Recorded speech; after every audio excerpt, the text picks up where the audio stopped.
Hello friend, नमस्ते, प्रणाम। मैं हूँ वंदना दुबे। मैं हूँ अर्चना तिवारी।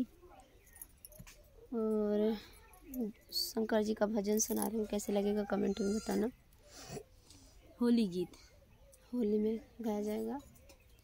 तेरा भोला बड़ा निराला सखी, तेरा भोला बड़ा निराला, तेरा भोला बड़ा निराला सखी, तेरा भोला बड़ा निराला।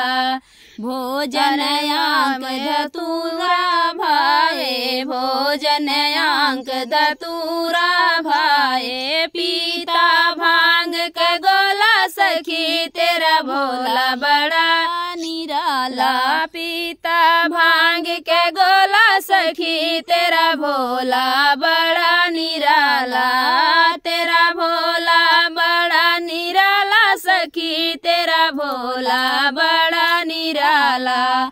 नातन वस्त्र नया भूषण, नातन वस्त्र नया भूषण, घूमे पहन मृग छाला सखी, तेरा भोला बड़ा निराला, तेरा भोला बड़ा निराला सखी, तेरा भोला बड़ा निराला।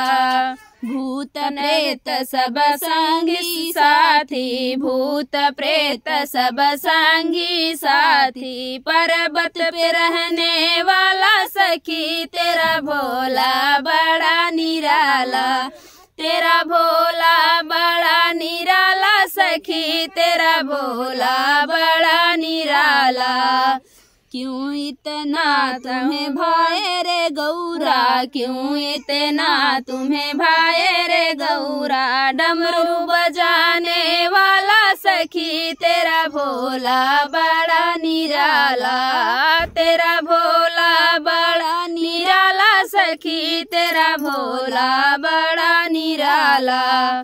सारी बुराई पास भटकती, सारी बुराई पास भटकती, फिर ना बदलने वाला सखी, तेरा भोला बड़ा दिल वाला, फिर ना बदलने वाला सखी, तेरा भोला बड़ा निराला, तेरा भोला बड़ा निराला सखी, तेरा भोला बड़ा निराला।